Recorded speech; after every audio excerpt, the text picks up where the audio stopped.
bias adalah classifier berdasarkan nilai statistik.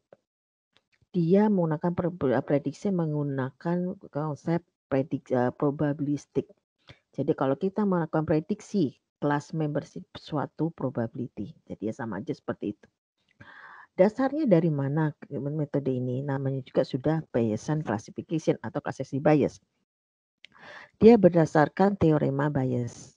Mungkin Anda sudah yang pernah belajar di probabilitas itu ada namanya probabilitas bersyarat. Ini masuknya ke sana. Nah, bagaimana dengan performance-nya? Kenapa kita ambil klasifikasi bias?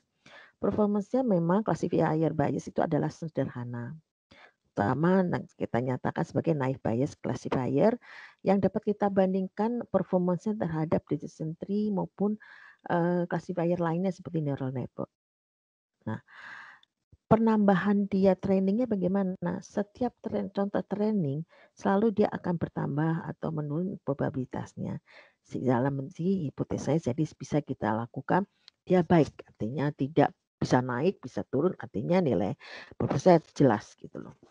Nah, pengetahuan yang paling utama yang kita gunakan bisa melakukan di sini mengumumkan dengan data yang kita pilih. Standarnya bagaimana bias itu? Even when Bayesian method are computational intractable, that they can provide standard of optional decision making against which other methods can be measured. Jadi gini, dia standar masih bisa dibandingkan dengan metode lainnya.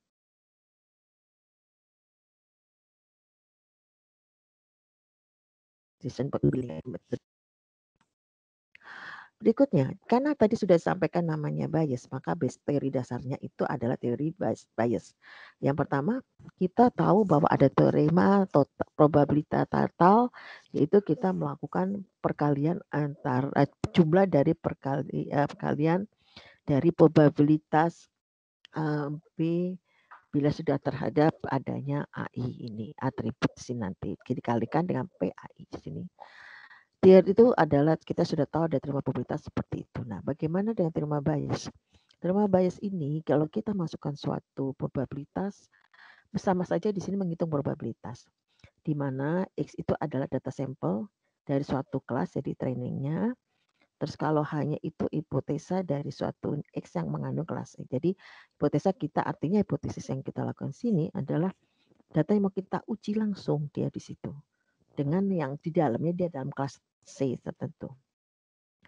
Nah, bagaimana dengan menggunakan klasifikasi untuk menentukan PHX ini atau kita sebut sebagai posterior probability, yang di sini disebut posterior probability yang akan kita tentukan. Jadi H ini adalah salah satu hipotesa jadi dari atribut-atribut kita pakai terhadap data training X-nya ini.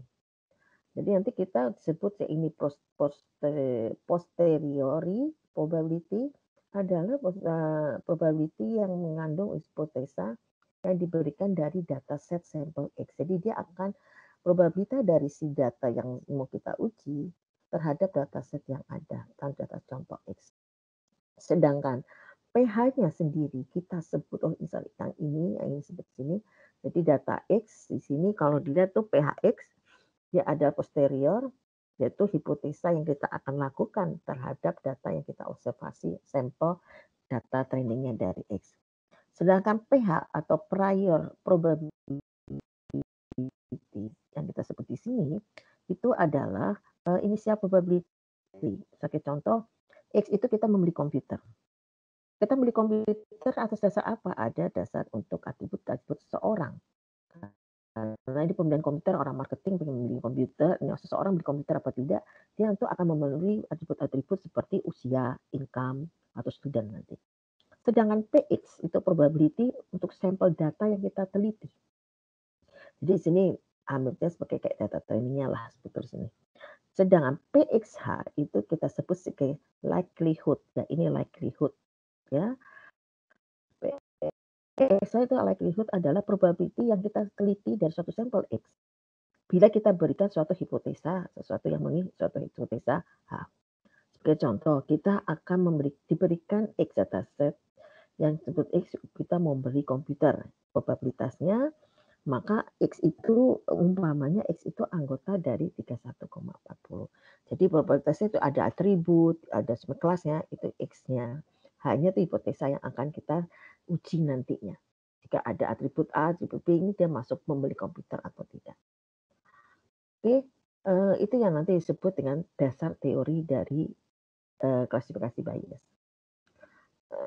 Prediksi berdasarkan teori bias itu kita contohnya adalah jika diberikan suatu data training X yang kita sebut sebagai posterior probability dari hipotesa H, maka kita akan mengikuti teorema bias itu di sini ada hipotesa H bila sudah ada teliti sampel kita uji sampelnya adalah X, hasilnya adalah dari posteriori ini posterior itu ada data X itu terhadap hanya bagaimana dan yang kita hipotesa bagaimana dibagi dengan PX. Secara informal kalau rumusan ini maka kita baca sebagai posteriori likelihood dikalikan prior dibagikan dengan evidence. Oke. Kita predik X belong to C. Jadi kita tahu kita prediksi X itu milik dalam satu kelas jika probability dari kelas tersebut terhadap X itu lebih tinggi, paling tinggi di antara probabilitas dari kelas terhadap X yang kita pilih. Untuk kelasnya ada K. Sarapannya memang sulit, tapi jika kita membutuhkan initial knowledge of many probabilities, meliputi sebenarnya compositional cost. Jadi memang pemikiran untuk probabilitas ini ataupun apapun kita mengerjakan suatu learning, selalu kita perhatikan, dipikirkan untuk cost dari perhitungannya.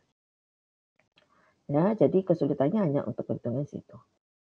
Lanjut kembali, di sini kita klasifikasi untuk menderive the maximum posteriori. Bagaimana caranya kita bisa kasih itu adalah termasuk yang klasifikasi yang paling sesuai dengan menurunkan maksimum posteriorinya. Misalkan ada D adalah timbunan dataset suatu record atau tuples dan kita asosiasikan dengan kelas label di mana setiap record itu menyatakan banyaknya n atribut untuk vektor X, X1, X2, X3 sampai Xn. Jadi datanya, atributnya itu ada N, data tadi kita record datanya, data transaksi kita sebut sebagai D, itu di situ. Kita misalkan punya kelasnya M, tadi yang banyak N itu adalah atributnya, sedangkan kelasnya ada M. Jadi klasifikasi untuk menderive the maximum posteriori ini kita mencari nilai maksimal dari suatu kelas dalam suatu kumpulan atribut tersebut. Hal ini kita bisa turunkan dari mana? Dari teorema bias. Seperti yang dirumuskan seperti tadi. Yang H itu kita masukkan sebagai kelasnya. Ini X-nya, ini X-nya di datasetnya, ini kelasnya dibagi dengan PX. Tapi kalau dilihat di sini, PX itu sudah pasti dia adalah konstan untuk semua kelas. Jadi jumlah kelasnya hanya yang kita berubah kita butuh untuk memaksimal dari yang pembilang di sini. Jadi kenapa kita hanya nanti menghitung lihat hanya dari pembilangnya dikarenakan PX itu konstan di semua kelas. Sehingga rumusan yang kita gunakan dalam probability dalam klasifikasi itu hanya ini yang kita perhatikan. Oke, kita lanjut ke